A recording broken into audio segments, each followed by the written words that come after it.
have to think of Percy French as a human being. He's 100 years dead this year. Our bones would be wound into the ground. I presume they didn't cremate him. But if he was standing beside you, I think you'd find a very, very good humoured man. And I think that's one of the things that comes out of his songs and music.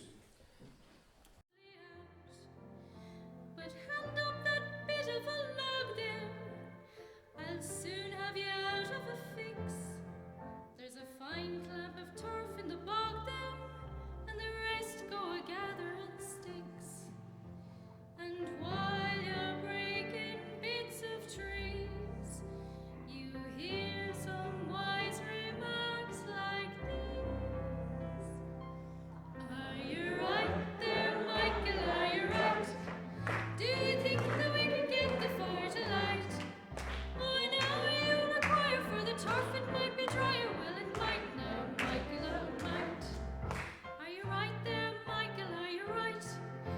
Do you think that we'll be home before the night? Now we've been so long and starting that you couldn't say for certain. Still you might now, Michael, now you're right. Still you might now, Michael, so you might. To say that it's a wonderful honour for us to have Michael Harding with us today. And we were a bit worried about the roads earlier and everything. So it's great, Michael, that you got to make it here. And it's great too that you brought your good wife Kathy with you, to mind you. So that was a good job. Introduce Michael Harding. Well, the most important thing, of course, he's from Cavan. I know he's living in Leitrim, but he's from Cavan, and that we're very happy about. And we're always very proud, Michael, when we see you on telly or talking or listen to you on radio or read your articles, and especially your books. They're really, really good. So, without further, we're not going on too much longer. I just would like you to put your hands together and welcome Michael Harding. It's like a museum here in Ballyjamesduff can sometimes, by being true to itself, by being true to the community that makes Ballyjamesduff, it can actually be hugely original in a way that big institutions never are. It's just a lovely. There's a number of pictures of, I think it's called the Giverny Garden. I don't know if I'm pronouncing it right. It's Monet's Garden in France. And it's just beautiful to look at the painting, but also to think of your man Percy on the shoulder, enjoying it.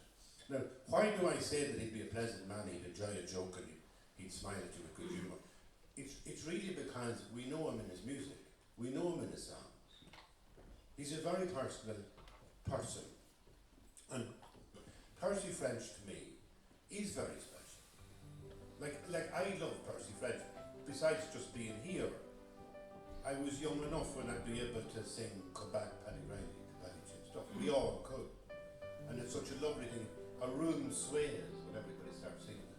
I'm not going to start this off now. We'll do that later in the other room.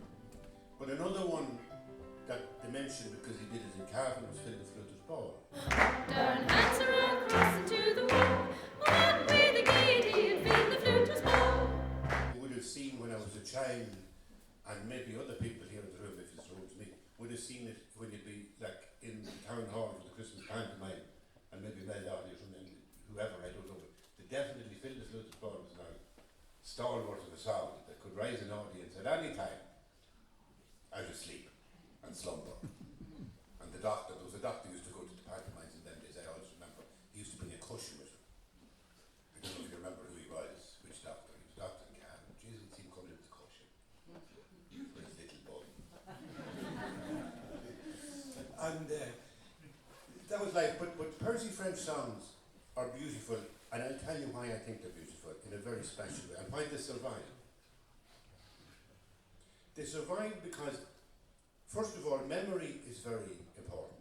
When I talk about Crover House there, I evoke a memory, and some of you might share that.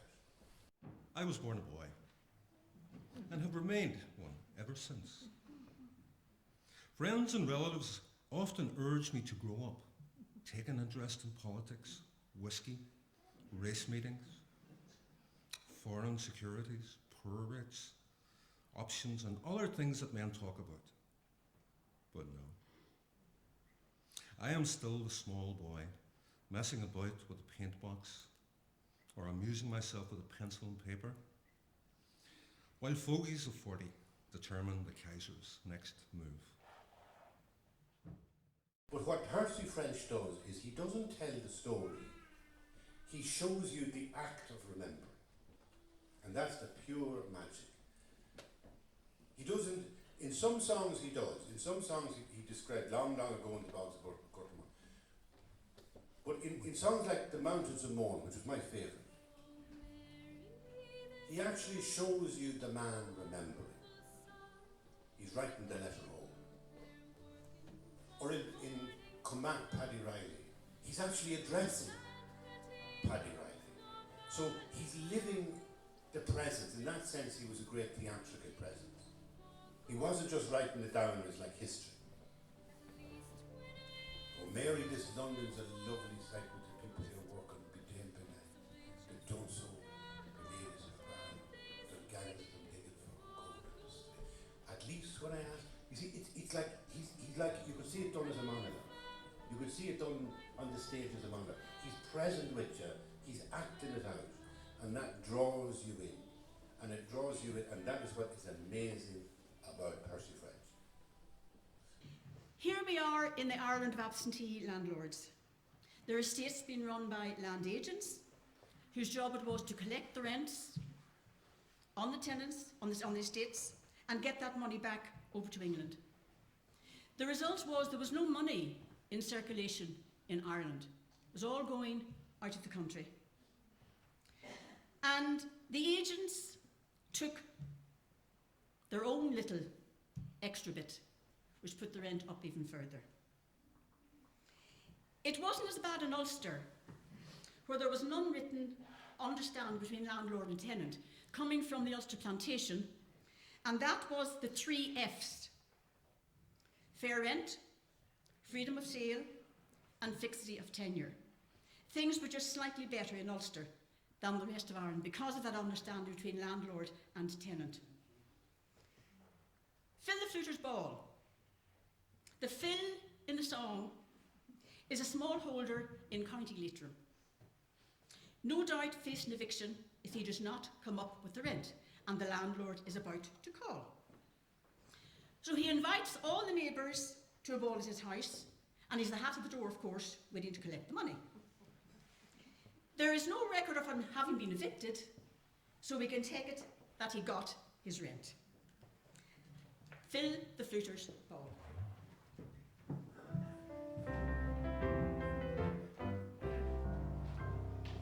Have you heard of Phil the Fluter from the town of Ballymick? The times were going hard for him, in fact the man was broke, so he just sent invitation to his neighbours one and all. As how he'd like their company that evening at a ball. When riding out he was careful to suggest to them that if they found a hat of his convenient to the door, the more they put in whenever he requested them, the better would the music be for banter in the floor, with the toot of the flute and the twiddle of the fiddle, hopping in the middle like a heron on a griddle, up down hands around crossing to the wall. Oh, hadn't we the gaiety and fill the Fluter's Ball? There was Mr. Dennis Doherty who kept a running dog. There was little crooked Paddy from the Tirralocket bog. There was boys from every barony and girls from every herd, and the beautiful Miss Brady's in their private house and cart. Along with them came Bounce and Mr. Cafferty. Little Mickey Mulligan was also to the fore. Rose, Suzanne and Margaret Rafferty, the flower of Ardna Gwildon and the pride of Petravore, with the toot of the flute and the twiddle of the fiddle, hopping in the middle like a heron on a griddle, up down hands around crossing to the wall. Oh, hadn't we the gaiety of Phil the Fluter's Ball? First little Mickey Mulligan got up to show them how, and then the widow Cafferty steps out and takes her bow. I'll dance you off your legs, said she, as sure as you were born, if you'll only make the piper play the hare within the corn. Phil plays up to the best of his ability. The ladies and the gentlemen begin to do their share. Think then, Mick, it's sure you have ability. Begorra, Mrs. Cafferty, you're lapping like a hare, with the toot of the flute and the twiddle of the fiddle, hopping in the middle like a heron on the griddle, up down hands around crossing to the wall.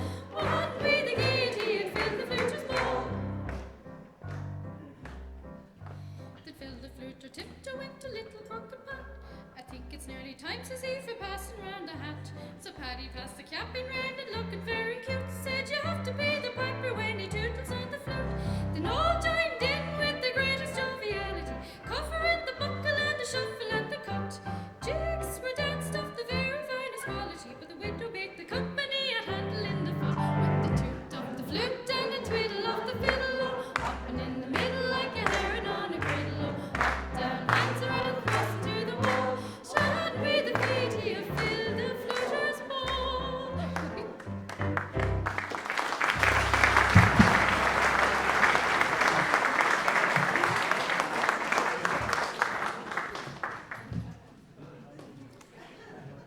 Thank you, Eileen. Thank you, Pat. And thank you, Phil the fluter, and his wife, Angela.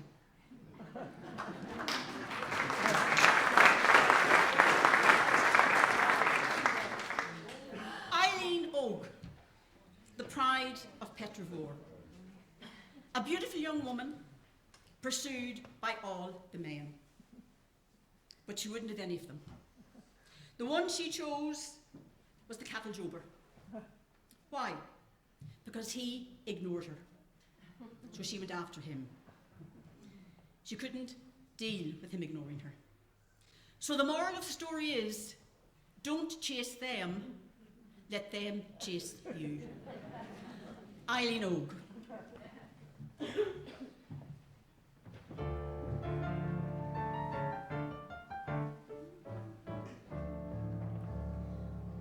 Eileen Og, and that the darling name is. Through the barony, her features they were famous. If we loved her, who was there to blame us? For wasn't she the pride of Petrovore? But her beauty made us all look shy. Divil a man among us could look her in the eye. Boys, oh boy, sure that's the reason why we're mourning the pride of Petrovore. Friday at the fair in Ballintubber, Eileen met McGrath the cattle jobber. I'd like to set me mark upon the rubber, for he stole away the pride of Petrovore. He never seemed to see the girl at all, even when she ogled him from underneath her shawl. Looking big and masterful, when she was looking small, most provoking for the pride of Petrovore. Boys, oh boys, with faith is hard to grapple. Of me eye, sure Eileen is the apple. Now to see her walk into the chapel with the hardest featured man in Petrovore. And now, boys, take heed of what I say. When you do your courting, make no display. If you want them to run after you, just walk the other way, for they're mostly like the pride of Petrovore. Eileen, oh, me heart is going grey, ever since the day you wandered far away. Eileen, oh, there's good fish in the sea, but there's no one like the pride of Petrovore.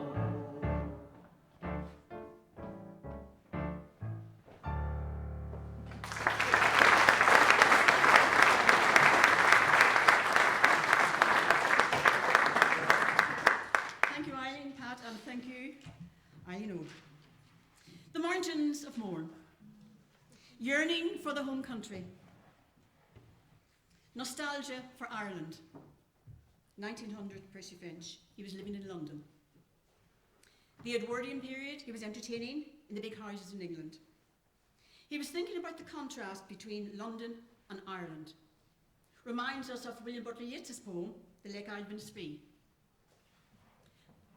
Percy was thinking of Newcastle, where the mountains of Mourne sweep down to the sea.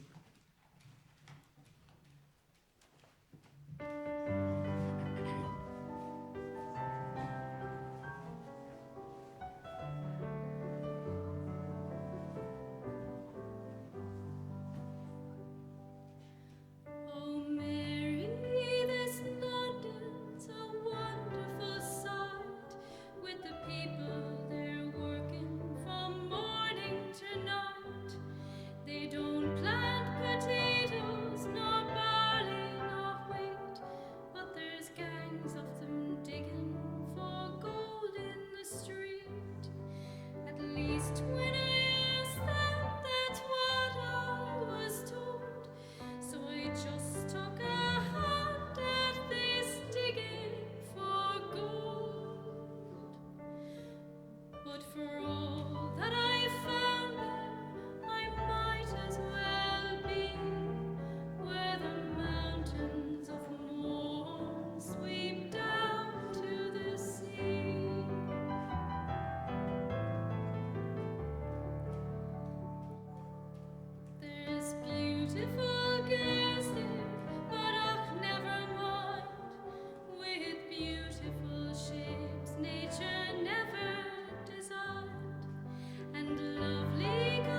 Remember me is all I ask. And yet, if the remembrance proves a task, forget. Jesus, my mother would enjoy that.